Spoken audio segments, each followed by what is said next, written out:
ସତୀ ଲେଖକ ସଦାନନ୍ଦ ତ୍ରିପାଠୀ ପଢ଼ି ଶୁଣାଉଛନ୍ତି ନାରାୟଣ ମହାନ୍ତି। ସତୀ ଅସୁର ବଂଶ ଅନେକ ବର୍ଷ ତଳୁ ସମୂଳ ଲୋପ ପାଇଗଲାଣି ବୋଲି ଯେଉଁ ଭ୍ରାନ୍ତ ଧାରଣା ଆମ ଭାରତୀୟମାନଙ୍କର ଥିଲା, ତାହା ଗତବର୍ଷ ଏଇ ଦିନେ ଭାଙ୍ଗି ଚୁରମାର ହୋଇଗଲା। କେମିତି କେଜାଣି ବଞ୍ଚି ରହିଥିବା ଗୋଟିଏ ଅସୁର ସମ୍ପର୍କରେ ସେତିକିବେଳେ ଯାଇ ଖବର ମିଳିଲା, ଯେତେବେଳେ ସେହି ଅସୁରଟି ପ୍ରତ୍ୟକ୍ଷ ଦିବାଲୋକରେ ଜୟପୁରର ଜୈନିକ କୋଟିପତିଙ୍କର ଏକମାତ୍ର ଅଲିଅଳ ତଥା ସୁନ୍ଦରୀ କନ୍ୟା ସତୀକୁ ତାଙ୍କର ଦୁର୍ଭେଦ୍ୟ ପ୍ରାସାଦ ଭିତରୁ ଉଠାଇ ନେଇଗଲା। ଶେଷ ସୁଦ୍ଧା ସମସ୍ତେ ଜାଣିବାକୁ ପାଇଲେ ଯେ ସେହି ଅସୁରଟିର ନାଁ ଥିଲା ରାଜ ଓ ତାର ଆସ୍ଥାନ ଥିଲା ବିନ୍ଧ୍ୟ ପର୍ବତର ଗୋଟିଏ ଅଗମ୍ୟ ଢାଲୁ ଶଯ୍ୟାରେ। ଅସୁରଟି ଥିଲା ବଡ଼ ମାୟାବୀ। କେତେବେଳେ ଓ କେମିତି ଯେ ସିଏ ସହରର ମଝିରେ ଜନବହୁଳ ବସତି ଅଞ୍ଚଳରେ ଥିବା ଉକ୍ତ କୋଟିପତିଙ୍କ ପ୍ରାସାଦ ଭିତରକୁ ପ୍ରବେଶ କଲା, କେହି ତାର ଟେର ପାଇପାରିଲେ ନାହିଁ। ସତୀକୁ ତାର ଶୟନ କକ୍ଷରୁ ଉଠାଇ ନେଲାବେଳେ ସତୀର ଚିତ୍କାର ଶୁଣି ଅନ୍ୟମାନେ ଆସିବା ବେଳକୁ ତାକୁ ନେଇ ସେ ଆକାଶରେ ଉଡ଼ିବା ଆରମ୍ଭ କରିସାରିଥିଲା। ସେତେବେଳେ ଅସୁରଟିର ପାପୁଲିର ଦୀପାବଳିରେ ଇତସ୍ତତ ହେଉଥିବା ସତୀ ଧଳା ବସନ ପିନ୍ଧିଥିବାରୁ ହୁଏତ ଦିଶୁଥିଲା ଗୋଟିଏ ପ୍ରକମ୍ପିତ ଦୀପଶିଖା ପରି। ଅସୁରଟି କ୍ରମେ ଊର୍ଦ୍ଧ୍ୱକୁ ଉଠିଯାଇ ଶେଷରେ ଗୋଟିଏ ମେଘଖଣ୍ଡ ଭଳି କୁଆଡ଼େ ମିଳାଇଗଲା। ତା ପରଠାରୁ ଅନେକ ଦିନ ଯାଏ ଆଉ କିଛି ଖବର ମିଳିଲା ନାହିଁ। ଦୁର୍ଘଟଣାଟି ଘଟିଯିବା ପରେ ଅବଶ୍ୟ ଦେଶର ଛୋଟ ବଡ଼ ଅନୁଷ୍ଠାନ ତାର ନିନ୍ଦାବାଦ କଲେ। ଶାସକ ତଥା ବିରୋଧୀ ଦଳର ସମସ୍ତ ନେତା ବିବୃତ୍ତି ଦେଇ କହିଲେ ଯେ ତାହା ଖୁବ୍ ଦୁର୍ଭାଗ୍ୟଜନକ। ପୋଲିସ ତଥା ଗୋଇନ୍ଦା ବିଭାଗର କତିପୟ କର୍ମଚାରୀ ବେତନଭୋଗୀ ହିସାବରେ ସେମାନଙ୍କର ଯେତେ ଦୂର ଦୌଡ଼ାଦୌଡ଼ି କରିବା ଓ କାଗଜପତ୍ର ବା ଫାଇଲ କାମ କରିବା କଥା କଲେ।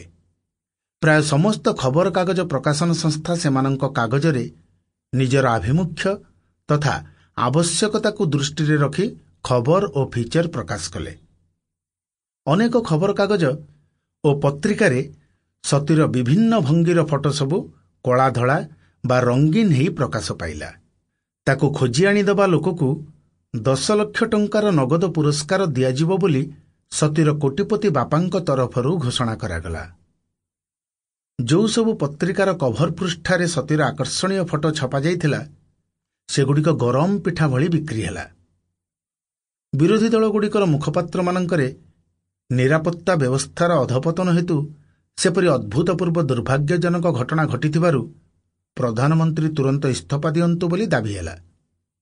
ଏପରିକି ଗୋଟିଏ ପାନ ମସଲା ତିଆରି କରୁଥିବା କମ୍ପାନୀ ତାଙ୍କ ପାନ ମସଲାର ପ୍ରଚାର ପାଇଁ 1 ମିନିଟିଆ ସିନେମାଟିଏ ମଧ୍ୟ ପ୍ରସ୍ତୁତ ତଥା ପ୍ରଦର୍ଶନ କଲେ, ଯାହାର ବିଷୟବସ୍ତୁ ହେଲା ଗୋଟିଏ ଛୋଟ ଚଡ଼ି ଓ ଛାତିକୁ ଅଧା ଆବୃତ କରିପାରୁଥିବା ବ୍ରେସିୟରଟିଏ ପିନ୍ଧି ଗାଧୁଆ ଘରୁ ବାହାରୁଥିବା ଅବସ୍ଥାରେ ସୁଗଠିତା ସୁନ୍ଦରୀ ଷୋଡ଼ଶୀଟିଏ ତା ସାମ୍ନାରେ ଠିଆ ହୋଇ ଅଟ୍ଟହାସ୍ୟ କରୁଥିବା ଗୋଟିଏ ଅସୁରକୁ ଦେଖିବ, ଅଥଚ ଭୟଭୀତ ନ ହୋଇ ପଚାରିବ, ତମର ମତଲବ କ'ଣ?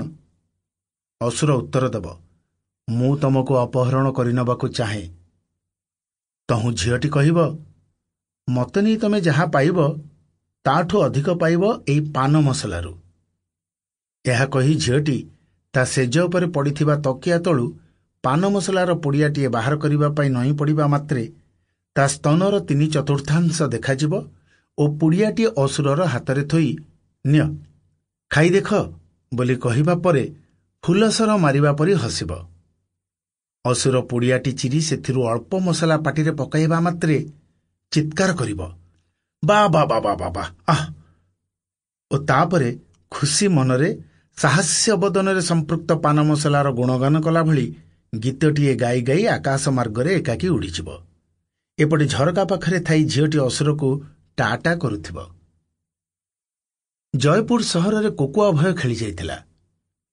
ଲୋକମାନେ ଠିକ୍ ଅନୁମାନ କରିପାରୁନଥିଲେ ଅସୁରଟି ସତୀକୁ ଖାଇବା ପାଇଁ ନେଲା କି ମଣିଷ ସମାଜରେ ପ୍ରାୟତଃ ଘଟୁଥିବା ନାରୀ ଅପହରଣର କାରଣ ବା ଉଦ୍ଦେଶ୍ୟ ଯାହା ସେପରି କିଛି ଅଭିସନ୍ଧିରେ ଟେକି ନେଇଗଲା।